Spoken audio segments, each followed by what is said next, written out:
You're listening to Heart to Hearts with Erika M, where midlife isn't a crisis, it's a calling. Unfiltered, unapologetic, and oh so real. Let's talk about it, shall we? Now here's your host, Erika M. Welcome back. Hi, it's Erika M. Heart to Heart here. Gonna have a good one, I think, today. So let's start this out right. I'm going to assume that you know this is episode 4, but if not, it is episode 4. Yay! I wish I had a cowbell. Not yet. But I'm here to tell you, if you haven't grabbed it, go grab your drink. Get your coffee, get your tea, get your matcha, do your jam, and come back and meet me because we're going to talk about some cool stuff right now. And I think you're going to be interested. I think it has to do with you, of course, and me, and the way of life, and so forth and so on. So I will be right here waiting for you. Before we get started, I have to do this because you guys know I have to. It's a disclaimer, and I'm not a doctor. I'm not an attorney. I'm not a psychologist or a therapist. I am a basic human being, but not basic, having a very spiritual experience, sharing my personal life experiences and stories, and hopefully relating them back to you in a very honest and raw way so that you too can form your own educated and with discernment decisions and choices that you'll make apply in your own life. I am not here to tell you what to do. I am just sharing my stories. So nothing shared here should be used as a replacement for your medical, psychological, or legal advice. And if you are in a crisis or need support, please seek professional help. Crisis support resources will be listed, but if not, let me give you 1 or 2 or 3, and that is National Domestic Violence Hotline 1-800-799-7233. National Sexual Assault Hotline is 1-800-656-4673.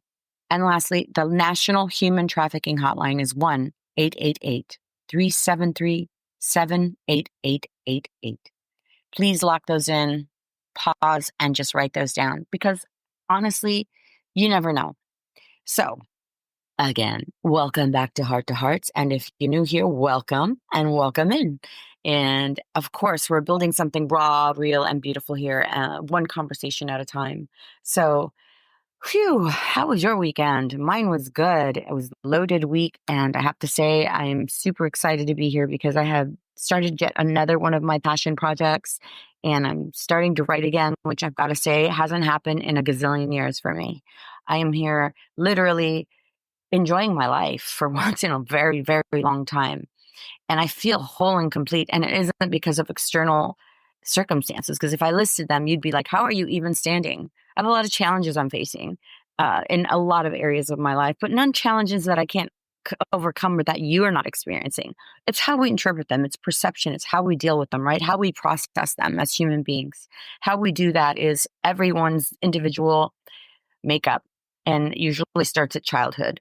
We learn patterns and processes and things we see and hear and experience forthright into our development. And it's the truth. They say that, you get developed, I believe it's between 2 and 7 that you totally have everything that's formed and that you keep.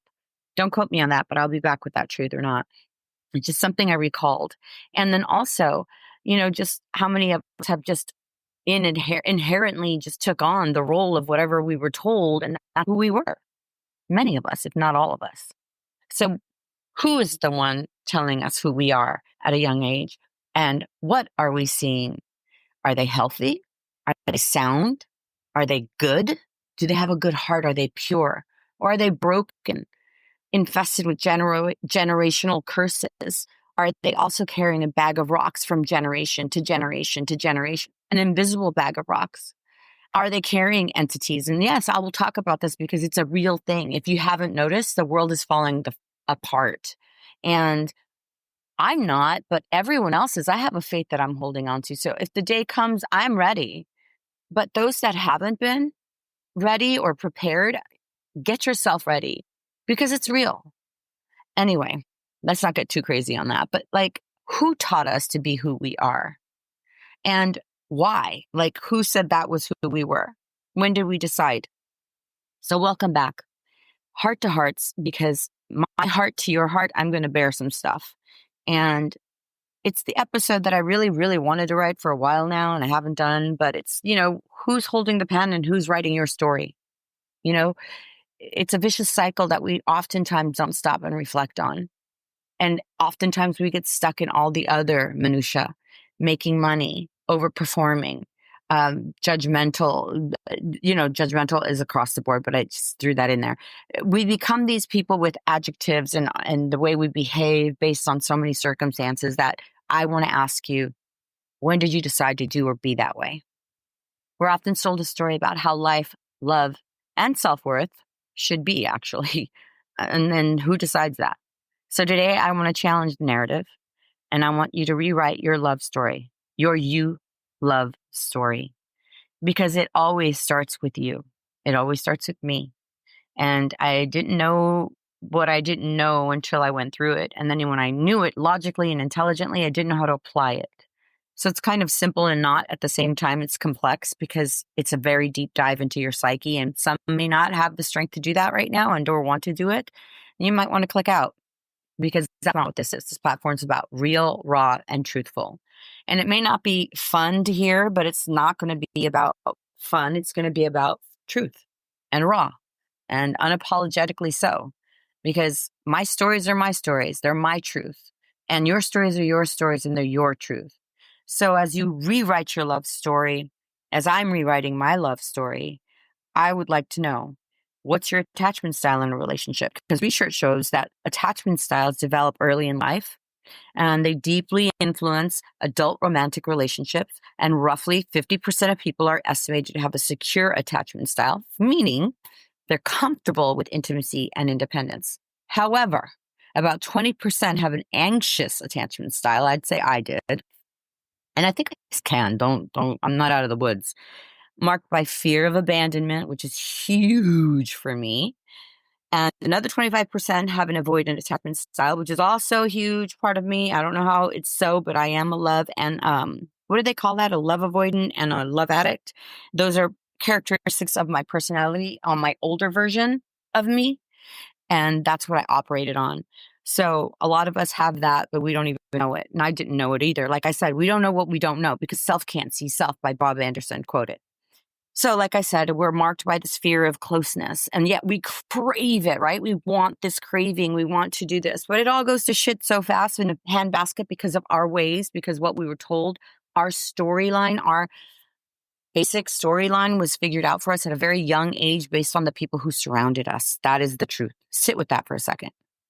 So if you're adopted, or you're an orphan, or you've been raped as a child, or you were molested, trafficked as a young baby, or a toddler, which is very true, what kind of human being are you going to be?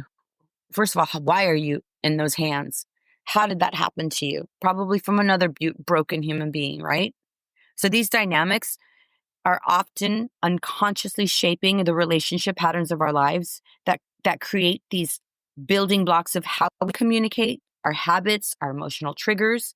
And basically, it's emotional incarceration, in my opinion, because if you go into this with no knowledge of how to get out, you're stuck. And all it does is loop you in, right? Loop you in, loop you in, loop you in. And so, like I mentioned, different attachment styles for a lot of people that are marked with different things. But there is a smaller group, 5%, that are considered fearful, avoidant, or disorganized, which I kind of relate to, but not really. I used to. And I felt emotionally disorganized. I felt very fearful of what I wanted, because if it happened, which usually it did, because I'm a huge manifester, didn't know then either, because my light was so dimmed and so covered with everyone else's crap, excuse my language. I never really got the opportunity to do anything but be whatever they told me to be. And I started growing up and realizing that I have this voice, the one that you're hearing right now. My voice is valuable. Your voice is valuable. But how do we use our voice? I used to scream. I used to yell and shout when I needed to. I still can. Don't get me wrong. I'm verbose. If you can't tell, I'm on a platform. But for the most part, I'm a loud person because I grew up around screaming, raging mother and family. Let's just say that. I would say family because it just was so toxic. My memories, if you were to sit down and ask me if I have a fond memory, I have a couple that I had to really, really search and dig for, that where I actually felt happy and I felt content and I felt peaceful. And that was one that immediately comes to mind right now, is my father, who I don't want to get emotional about, whom passed in between January 10 and January 11 in 2018, which rocked my world, you guys. As you see, my voice is cracking. And he's the only one that does that for me. So, and it wasn't that my dad, by the way, was this stellar, emotionally open, creatively helpful man. No, my father actually was my stepfather that adopted me and my 3 brothers. And we then had a baby brother. But what he taught me was something that I've brought into my adulthood. And he'll always be my father. But again, broken family to a very sick mother who didn't know she was sick. And God bless her soul, because I wish I could sit her down. I did so many times, said, you need help, you need meds, you need this. And she would just pop in an antidepressant pill and think that was it. But her rage was just out of control. But you know what, guys? When she wasn't raging, she was a beautiful human being. And all she wanted was to be loved just like you and just like me. Except the thing is that my mother can't be given an award for being a mother to me because she was very abusive. But I forgive her. And she chose a man that she was taught by her childhood to choose, who was emotionally unavailable and avoidant, who was not an abandoner, by the way, because he stuck to her side to the very bitter end when he had terminal 4 cancer and had so little time to live. And she was abusive verbally in front of me when I met him, when I went to Costa Rica and saw him after I hadn't seen him, because I would stay away from my mother, which meant I had to stay away from my father. And so when I heard the news, I got on a plane and I went right to my dad, which was the last time I saw my dad. She ruined my trip, by the way, within 24 hours of arriving. It was horrible. She was so jealous that I was being so helpful to my father, which is so sick. My mother would torment my father. My mother would be very, very mean to him, as she was to me. And she hated that I loved my father. And she always made sure that I knew how much he wasn't my father biologically, but he was my father.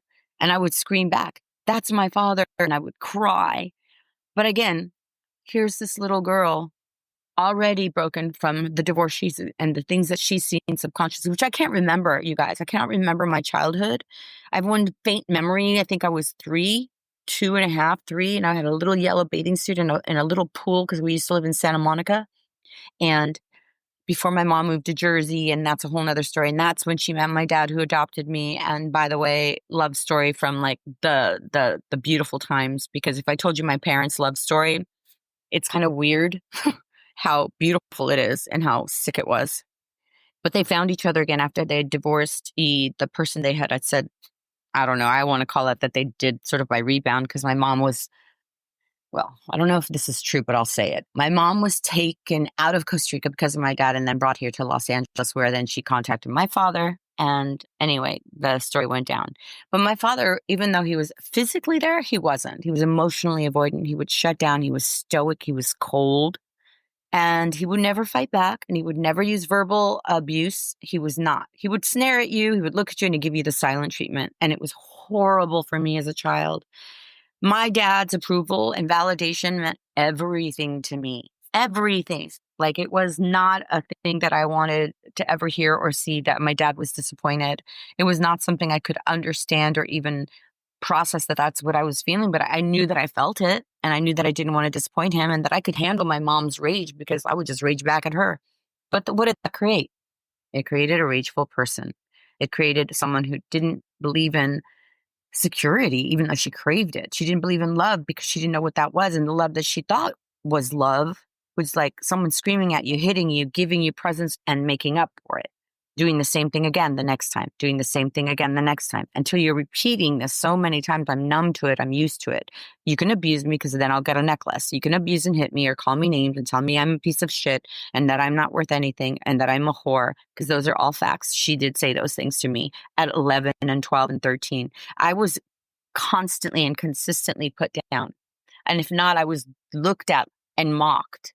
I remember when I liked organic bananas and I was trying to get in my health kick. I was younger, and everyone in my family was teasing me about it because they thought I was bougie. They thought I was a little bit of a snob. I grew up in Lenox, California, after moving from Jersey, which, by the way, doesn't make me proud to say, but that's where we landed. And I learned how to protect myself from all the predators there. But I was sexually abused by my cousins and also almost by my eldest brother. So those are facts. Those aren't stories that are made up or lies, and it's not defamed. So if anyone wants to talk about that, we can.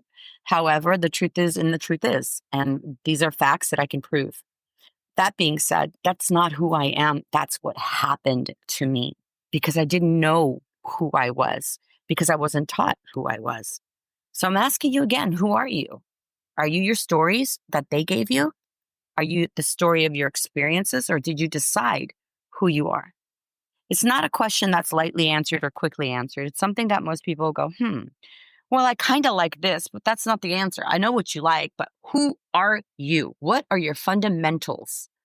And for me, it's respect. I respect myself today. Who I am is I'm a Sigma female who has something to say, who rarely buckles, who's very, very good about listening and compromising. I feel that I am, and I'm told that I am. I also enjoy healing and being a part of a healing process versus engaging in drama and arguments, because that's how I grew up. That's all I was taught. That's all I did. Until I could step back and people taught me on their own accord outside of these relationships with my family, hey, that's not cool. That's not what you do. And so I started to look at myself and start to see, is there some truth to that? Because we can't see anything if we don't stop and look at it. We just keep going. So then we keep repeating, and then we wonder why we kept getting the same results. It's insanity. This isn't a preach. This is just my shorter version of my quick story as to who I am and why I'm here and why we can rewrite a story. Why can we restart? We can rewrite a story at any point. But I'm going to ask you to rewrite the story when you've done the homework of looking into who you are. And that means doing the work. And by doing the work, that means diving deep. It's not fun. It's not going to be pretty. It'll probably feel like hell.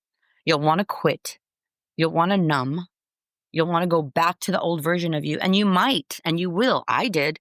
Until it feels so wrong and so uncomfortable, you have no choice but to change. Most people do for me, it wasn't just sobriety. And yes, I'm sober, but I'm saying it's like the evolution of Erika, third person. Yes, here we go again. Versus the evolution of what I was born into and raised as, two completely different people. They're not the same. I feel like I'm two different people. The version that no longer exists and that can pop up at any time, because those are patterns that are rooted in subconscious and they can't just be broken, in my opinion. People say they can do the NRP and was it NRP? Oh God. NPR? NLP. Hello. I even took the damn class. NLP. Neural Linguistic Programming. Look into it. It's interesting, and I did take the course, but that was years ago. And that doesn't matter because I remember it, right? So the congruency between me and you and the world has to align and start with me. And if I don't know me, I can't change that, rewire it, or reprogram it. And that is the truth. So what does it actually look like to rewrite your story? Well, for me, I was personally stuck in lion mode. I know that sounds weird saying this as a woman. As a Sigma person whom I've defined, and I really use that much more now that I did alpha. I used to consider myself an alpha woman. To some degree, I still can be, but I don't know. I no longer bulldoze my way into conversations about what it needs to be done in certain businesses and certain aspects of my life. And when it comes to that, I no longer approach things the same way. Not even love, not relationships, not friendships, actually none of it. And I'm like evolved into the person that I think I've always meant to be. But when we get stuck in line mode, and that's real for men, a lot of men, but we've crossed the line, ladies. The line of our stories have crossed into being more masculine today than it is feminine. So we don't get to be as soft because, let's face it, guys, and everyone who's listening who's got an opinion, women are badasses. We take up so much space because we do so much stuff. As a single mother, I never got praised. I got chastised. I never did enough. I was never good enough. I always did it wrong. My mother always had something to say, as though she was some freaking saint when she was growing up. She never came to games. She never supported me. She never made sure I did my homework. She never followed through with anything that she said with me. She always showed me she was on QVC. The things I saw and learned were super horrible and detrimental to my forming. Super. No, she wasn't a drunk, but she was a pill addict and a rager and an abuser. Oftentimes, my brothers would have to pull her off of me. So, of course, I'm a lioness. I've had to be a ballsy woman who's stuck in this little feminine body. I used to have pigtails and I used to have a picture. I hope I can find it with little ruffles on when I was little. We know those Bonnie, what are they called? Oh, someone help me. Those little underwear that little girls wear over their Pampers and they've got the ruffles on the bottom.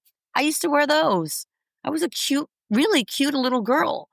And I remember at 7, I was dancing naked in my bedroom in Jersey. It was Trenton, New Jersey. We had moved. I don't know why I was dancing naked. I just was. I was dancing. I was naked and I was dancing. My mom walked in and just yelled at me, totally shamed me, and just said, "What are you doing?" Because we had company downstairs. There was a man downstairs, and I didn't know, or if I did, I didn't care because my door was closed. I had my own bedroom, I think. I don't remember. But I remember the moment when she made me feel bad about it. I think I was 6 or 7. I don't remember. But I know it moved me to the point where I still remember at 54. It shaped my way of being open about my body or not. And what she said to me at that moment changed everything. She goes, "Put your clothes on, and if you don't, I will take you downstairs as you are in front of everyone." In so many words, I could not believe it. I started crying and I put my clothes on, and I couldn't believe what I had done. I didn't know what I had done wrong. So those are my life experiences. And when I was about 12, my eldest brother tried to rape me. And I say that because, and hopefully I can say that on YouTube or not, I'm not sure. But it does happen. And it is something that happens in a lot of families. Did it happen? No, thank God. Thank God I fought that off. But it's been a charred memory in my mind and my soul that developed into so many other things in my life that have affected every single relationship of my life, every single one. So of course I'm a lioness. Of course I've leaned into my masculinity. Of course I put my hands up, but I pull you in, then I push you back because that's the avoidant in me, right? I need the love and I want the love, but I push you back. Please get close, but please stay away. Please come over, but don't come by. Don't crowd me. Don't give me too much. But please stop giving me breadcrumbs or give me more breadcrumbs because that's all I deserve because that's what I was taught. So where have you been taught certain things that no longer fit your narrative? And what's your narrative? What are you? Are you a lioness or are you a meek person that sits in a corner and never speaks up? Because either way, we're going to get chastised. Trust me, I've been chastised my whole life for it. And I could give two shits, let me tell you. I don't care who it affects. I'm not saying that really like the way that I feel. I care. Let me rephrase that. I care to an extent, not at my detriment. I will no longer sell my soul. My boundaries will not be crossed to meet your needs or wants or likes or desires. If it means stepping back and crossing over me, no. And I never had that voice before because I didn't know I needed that voice. I knew intelligently, oh, I'm a proud, strong woman. I'm an alpha. No one's going to cross me. But yet I kept getting hurt. And I kept doing these things repeatedly because I didn't understand the makeup of which I was standing on. And what I was standing on was a false narrative that was built by other people that I said yes to somewhere along the line, whether I knew it or not. And I accepted it because I was either too weak to fight for myself or I was conditioned and groomed like so many of us are and so much of society is. This is powerful stuff, but it's very real. And so rewriting is not just a small thing. It's a huge thing because it's going to make or break the rest of your life from this moment on that you hear this. I'm sorry. You can come back to it in 5 years and change nothing and you'll go, shit, she was right. What have I done? I've been doing nothing. And if you look at the trajectory of your life and you can honestly put down a timeline as to what happened in every relationship and look at that blankly and say it in front of you, holy shit, this is the then I honestly don't know. Because in AA, which is what I'm in, because I'm sober and I choose to be California sober, I call it, I believe that we all should be doing an inventory and they make you do that. Not make you, they don't make you do anything. They suggest that you do the 12 steps of Alcoholics Anonymous, which by the way are divinely written. And thank God for Bill, because Bill is I'm not going to go into all that. The semantics of it is there's 12 steps. And we'll get into an episode about my sobriety and I'll talk about that. Maybe on the next one, I think. I've been thinking about that. But we're only in our 4th episode. We're still getting acquainted. And I still want to give you things while you're getting to know me. And this is my style. This is my rhythm. This is my way. Talking straight to you, heart to heart, me and you right now. In this room, we hold space. Now I want you to hold space. I want you to hold space for yourself. I want you to hug yourself. And I want you to look in the mirror right now and tell yourself, it's okay. I love you anyway. And we're going to start over because it is okay. And you can start over at any point. I did, and I have many, many times. And if you have to go back, which is, by the way, in the 12 steps as well, and make an amends and ask for an apology, there's a way to do that. And if you don't have an addiction, look at the 12 steps and just look at them and see what they're about. Explore it, because every single person on this planet should be doing something like that, because it takes you to you. It brings you home to your true self. And once you get there, it's still messy because you still have to build yourself. It's not an easy fix, guys. You don't just put down the drink, because the drink is the medicine to all the shit that I was born into, to all the things I said yes to that I didn't know I was saying yes to. The drink was my medicine to escape my mother, to escape the shame, to escape the guilt, because I wasn't this angel. I was just this woman looking for love, this young girl who basically gave herself away time and time and time again. And based on that, I want to say this before I forget and lose my train of thought. Sex is transactional only if it's absent of love. It's pleasure seeking, it's instant gratification, and it's not spiritual, and it's not godly. And no wonder I never found my other half, because I was vibrating at a level that attracted what I was. And when I didn't, it wouldn't stay very long, because anyone who's vibrating high doesn't stay with someone who's sick, nor do they judge it, by the way. I have beautiful people in my life.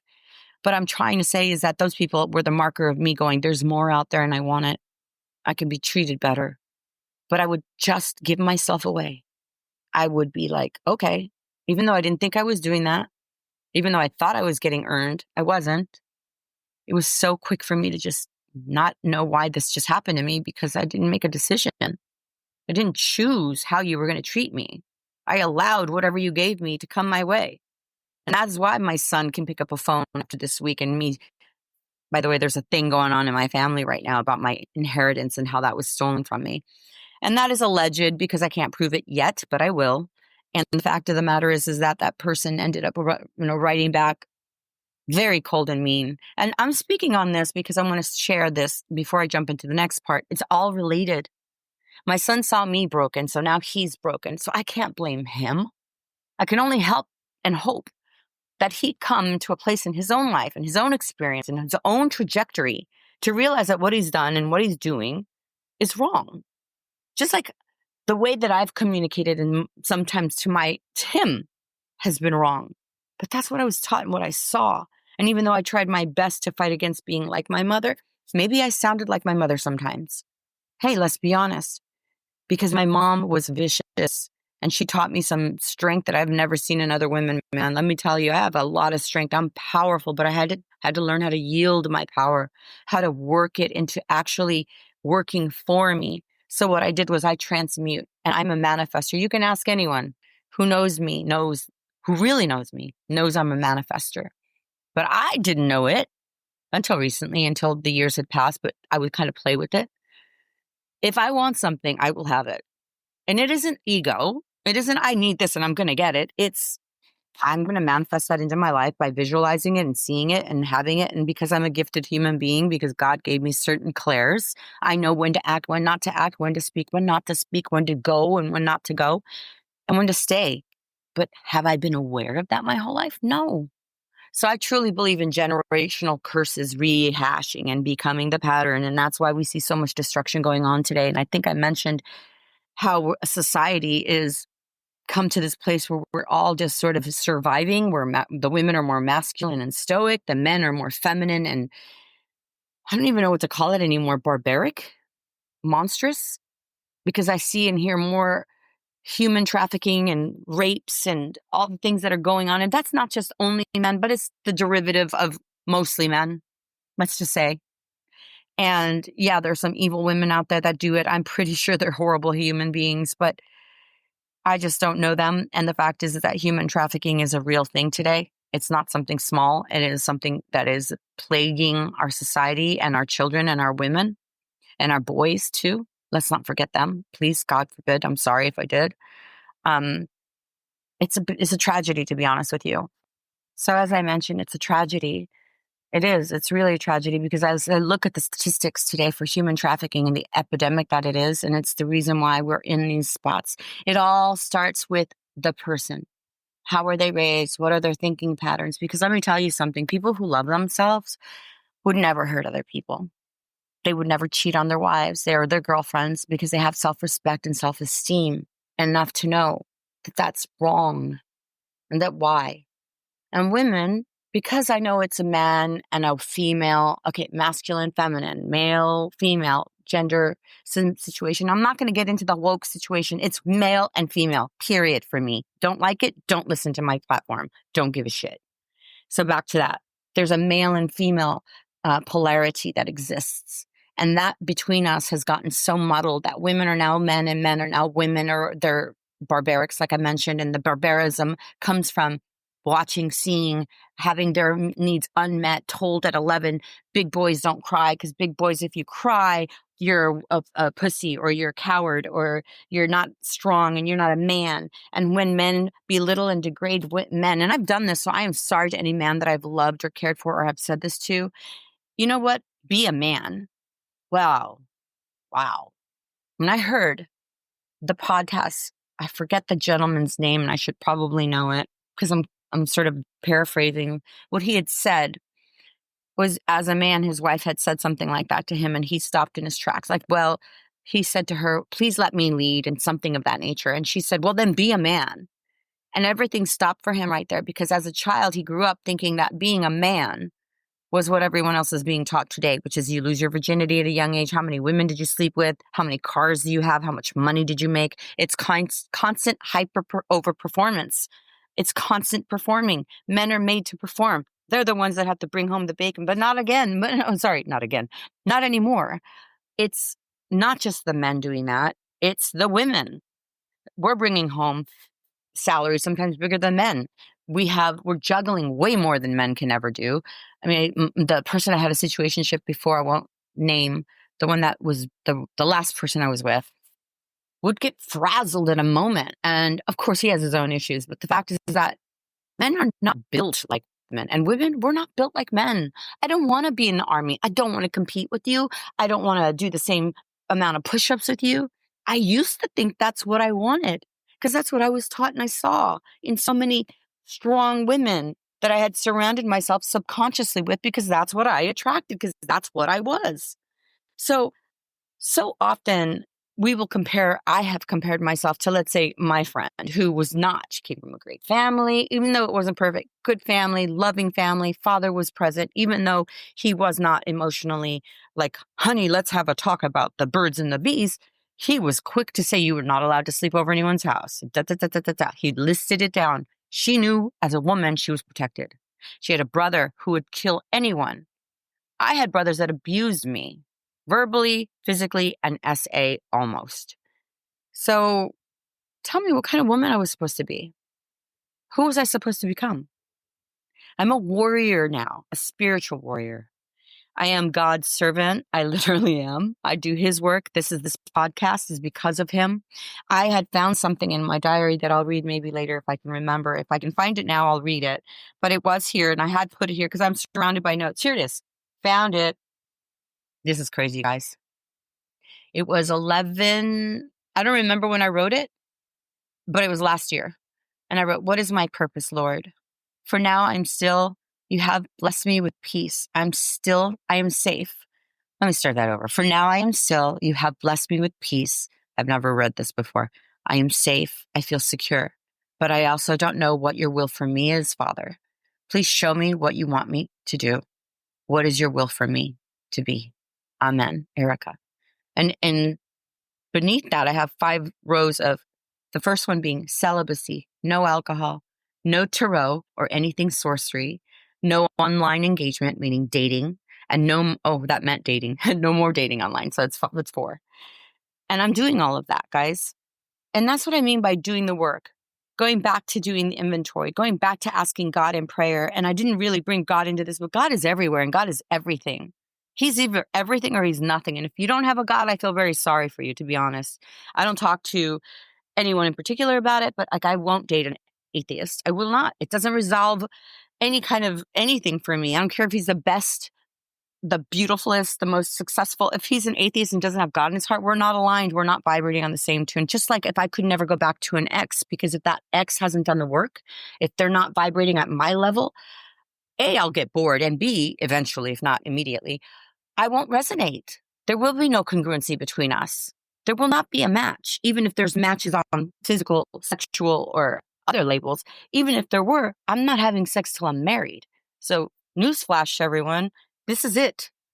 I'm not getting involved until I have my life partner, and that's that. And I have a ring on my finger. That's what I'm worth today. Anyone listening would laugh, and maybe you're laughing. I don't give a shit. Or maybe you're applauding me, which is a thank you. I'm going to applaud myself too. Because from where I came from, like I mentioned in my other episodes, I should not be standing or sitting here. I have a big mouth and I've used it. So, as I mentioned, find yourself. As I've said, it doesn't come easy and it will hurt. It will be an excavation of your body, soul, heart, experiences, and it's going to suck because you're going to have to admit a lot of stuff to yourself. And you're going to have to hold a mirror to your heart and your mind and your soul and ask yourself where you need to fix things and apologize and make an amends, because that is freedom. You don't ask for forgiveness for them to forgive you, even it would be nice, right? You do it so that you can forgive yourself and move on and do the right thing. You do it because it's the right thing to do. That should be enough. Now, I know I jumped around and I wanted to discuss this a little bit because it's such a big part of all of this in the human trafficking. And I mentioned that things don't get done. Like, you don't cheat on your wife if you're a good person. You just don't. I'm sorry. I don't care if that makes you unhappy, guys. You don't cheat. I don't cheat on my boyfriends. I have never cheated on anyone. Ever. Ever. So I know it's possible. And that's whether you have self-respect and you're aligned with the fact that this is not the right thing to do or not. And then when no one's looking, are you doing it or are you not doing it? I'm the kind of person, even if you're not looking, I'm going to do the right thing. Even when I was out there lost, and I've always remained a really pure-hearted person. I just have a big mouth and a very sorcery type of tongue where I could just don't get in my way, because I've had to beat people off literally. And I've had to but now I think, and I hope I'm more of a lotus flower, so to speak. Someone who will actually take the time and pause, reflect, process, and then give you a reply, not a reaction. Super important. There's a difference, and I had to learn that the hard way. I saw a bulldozing mom in a china shop on a daily basis. So I took on a lot of those traits inherently. How many did you take on from your parents? How many do you want to unload and offload and say, no more, this isn't me? When I find myself revert back to old versions, when I lose my patience or I say something, I'm like, no, you don't, Marta. That was my mother's name. And I let it go. I'm like, not today, Satan. And I say that with love because I've forgiven my mother. And I've had moments where I could never forgive my mother. Most of my life was never forgiving my mother. But now I want to know a lot more about my mother as a child. I wish I could ask her questions as like that. Maybe she'd never answer or answer honestly. But I think I know enough to know that she had a good heart deep down inside of her, and that she was also lost and broken. And that's what she did. She did the best that she could. And that wasn't good enough for me. And it was horrible and it hurt. But I forgive her for being an asshole to me my whole life, even after her death. After her death is the hard part, because it's like, you really didn't love me. And that's what I've been led to believe, that she didn't give me an inheritance, that I was X'd out. And that's not the truth. I know that. But I had a moment when it was said that I go, maybe she did leave me out. Maybe this is her way of hurting me to the very bitter end. And if it is, well, it did hurt very much so to the bitter end. I'm not hurting anymore, but it's just sad that people operate on that level. It's sad that you could have a parent that's so jealous of you that they want to hurt you, that they only see hurting you because they hurt so badly and because they were taught by being hurt. And my mother wasn't abused sexually, and she was not physically abused by my grandmother. Absolutely not. She was just a rager. Who knows her excuses or reasons? I don't know. But I know she's gone through some stuff, and I know that that's not a reason enough for me. Just like my reasons aren't enough to say I'm sorry to someone whom maybe I caused some pain to. I'm not that I have. I'm just saying it wouldn't be if I did something to the degree that she did. To me, it would be insufficient. So, as we all know, there's an epidemic going on today, and that is the human trafficking. That's Here's your basically file with human trafficking statistics. Oh, well, look at that. I just wanted my human trafficking statistics, and thank you.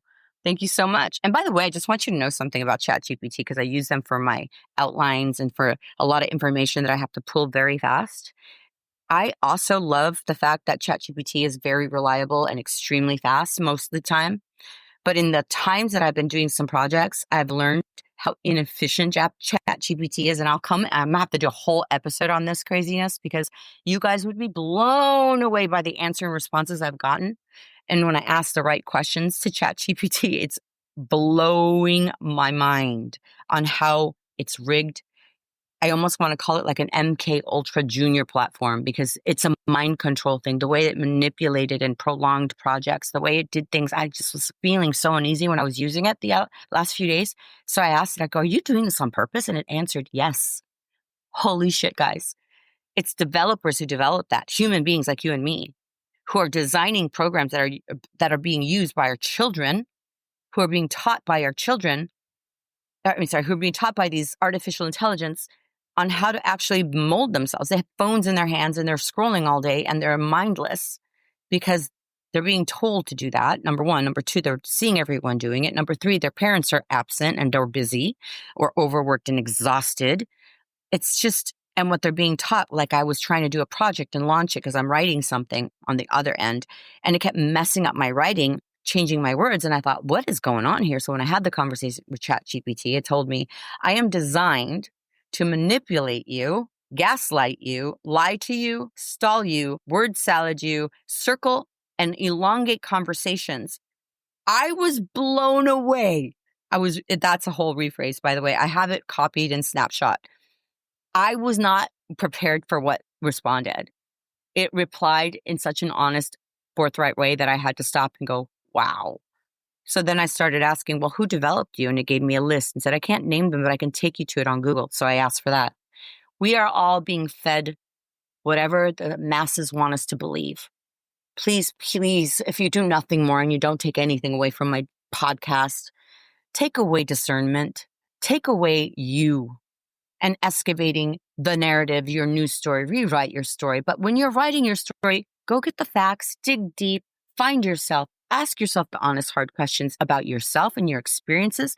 Do the inventory. Dive deep into maybe the 12 steps of Alcoholics Anonymous that are actually used in so many other programs for sex, for drinking, not just drinking, for sex, for shopping, for food, for gambling, for anything. Put a name under it. Why? Because it works. It actually works. And it gets you to the other side. And it's not a one-time thing, guys. Life isn't just a one-time fix. We got to do it over and over and over again. And hopefully when you get to being the perfect you or the most perfect part of yous that you want and combined it all together, maybe if you want, you'll meet someone who's just like that and you'll share that together and build an empire. That's always been my dream. But actually, let me rephrase that one again. I like to use the word rephrase because I'm doing that a lot today. Sorry. Sorry, not sorry. I just lost my train of thought. Jesus. You see how real it is? Getting older sucks, and it's not always the best. So someone has to kind of chime in and tell me what I need to do for my brain not to have like brain farts all the time. So with that, let me pause for a second. Okay. Sorry about that. Had to hit pause again. And yeah, the human trafficking is big for me. And I want to throw it in here just because I think it's relevant in the way that it is part of how our thinking and makeup stems from a childhood situation and how rewriting our narratives can be super important, but also it comes from the child of like how they were raised, what they were surrounded by, their environment. And, the epidemic is I'm just going to read you the stats because I'm going to shut up for a second and not put in my 2 cents till after. It says here, human trafficking, the hidden epidemic. Human trafficking remains a pervasive global issue with an estimated 49.6 million people living in modern slavery worldwide, including 12 million children. That's insane. That's coming from the source ourrescue.org. And in the United States alone, the National Human Trafficking Hotline received 30,162 signals in 2023, with 7,380 of these contacts initiated by victims or survivors. And that's from source humantraffickinghotline.org. And the majority of the victims of the U.S. citizens often targeted through our other online platforms and social media sources that they use is called the Scott. What is that? The Scott is hsun.co.uk. I guess it's another one. So anyway, in general, what I'm trying to say is that sex trafficking, particularly of minors, is alarmingly prevalent. But why? No one's asking why. It's because the adults are fucked up from their childhood. It's because that is carried over and spilled into the lives that now become these demonic entities, beings that operate on clout and money and greed and lust, and all of those traits are demonic. I don't want to spin this into a whole human trafficking thing, but I'm trying to get to the bottom of how we can rewrite our narratives. And we start with ourselves so that we can then spill it over to the next person, and that person becomes a good person. Then the next one becomes a good person, and the next one becomes it's an infection. It's an epidemic. So let's reverse the epidemic. Let's reverse that. Let's use our voices. Let's say this isn't good enough. I'm not good enough. I need to do the work. I need to not date. I need to not have sex so I can honor my body, my sacred temple, and that I can take back who I am, who I was never, ever allowed to be. So there, I'm going to end with this, and I'm going to end on a better note because I want every woman here to feel empowered, and I want every man to here to feel empowered, because you don't have to be the overperformer. And women, you don't have to be the doormat or the man or to compete with the man. And that men and women aren't equal. We're not built the same, and we never will be. So we can stop trying. I want to be me. I want to be the strong me at work and when I'm doing business like this podcast and I got to get stuff done. And then I want to be the romantic, warm, loving, fun, carefree, quirky, stupid me that I am generally most of the time with my man when I get him and when he finds me and we collide. These things cannot happen until I know who I am and where I'm standing and where I've come from. So the importance of this is huge. And you can take from it from where you want and leave what doesn't work for you. Whatever resonates. It could be one line. It could be two things. It could be three. It could be nothing. And if it's nothing and you're still here, hallelujah. This is the longest one I've had yet. But I want to hold space for both of us and setting those boundaries for yourself and also the excavation process to allow you to say, hey, it's time. Get that shovel. Let's do this. That's what this is about. That's why every episode I'm going to push you. How much are you doing? Have you stopped? Have you started? Are you doing it? Do you know yourself? Because I want to know who you are, not what you do, not what you have, or not what you can give me. Who are you? When I'm not looking, who are you? When things aren't good, how do you share and speak? Are you a good person? Are you hard on yourself? Are you a martyr? Are you constantly feeling like a victim? Is it always everyone else's fault except yours? Have you looked in the mirror and asked yourself these things? Because if you haven't, it's time. Take back control and power of your lives. Stop giving it to ChatGPT version of men who'll tell you whatever they want just to get what they need.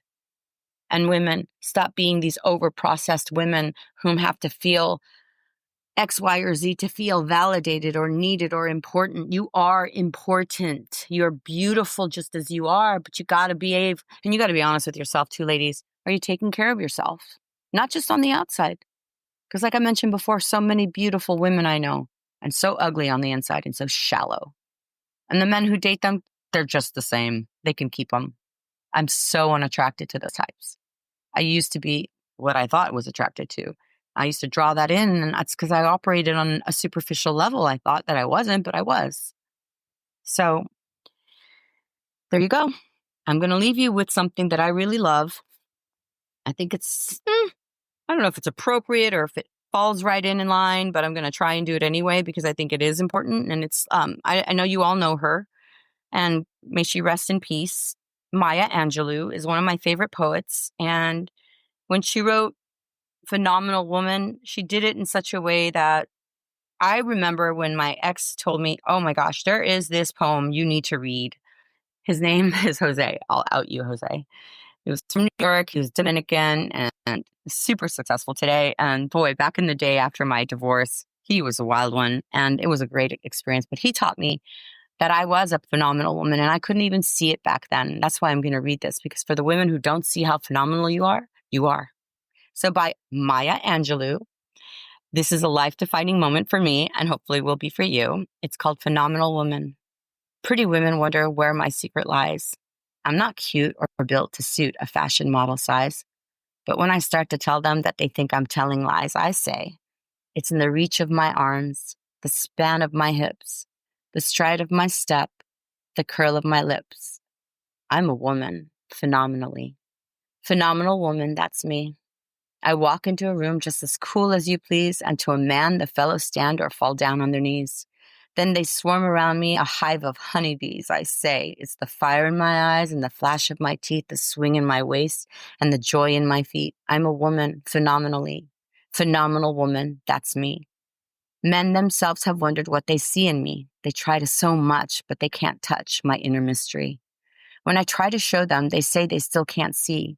I say, it's in the arch of my back, the sun of my smile, the ride of my breasts, and the grace of my style. I'm a woman phenomenally. Phenomenal woman, that's me. Now you understand just why my head's not bowed. I don't shout or jump about or have to talk real loud. When you see me passing, it ought to make you proud. I say, it's in the click of my heels, the bend of my hair, the palm of my hand, the need for my care. 'Cause I'm a woman, phenomenally. Phenomenal woman, that's me. Okay, guys, I don't know why I just got all choked up, but I think it's because I'm celebrating the woman I am today and the woman I've come to be. And I want to thank God for that. And I want to thank everyone here who's listening still, because man, that was a very powerful one. And I'm going to leave you with that, my loves. It has been my pleasure to be here and speak with you on a personal basis, one-on-one with you, heart to heart, because this is what this is about. And it's not always going to be easy to hear things that we don't want to see or face or even hear, but it is a process, and process I am up for, because I am not done. Even if I'm 54, I can rewrite my story, and so can you. All of this is in our hands. All we have to do is find a way to remove the trash from our lives, from our minds, from our soul, from our ever-loving hearts, and start over right now today. I hope you do, and I hope I find you here next week when I have no idea what I'll be talking about yet, but stay tuned. Lovelies, my heart to yours, man. I'm thankful and grateful. Thank you so much for those that have supported me verbally and who have come to see and hear me. I am grateful. Namaste. Ho'oponopono. I know I'm not saying that right, but it's kind of hard to say that. Ho'oponopono? Someone can tell me. On that note, thank you. Thank you so much. I really mean that. Remember to come back, because you are worth it. Well, that's a wrap on this episode of Heart to Hearts with Erika M. If today hit a nerve, stirred a truth, or sparked a comeback, make sure to subscribe, share, and come back next Sunday when Erika talks about whatever she wants. Midlife isn't the end. It's where the story gets good and the middle gets rewritten. Your way.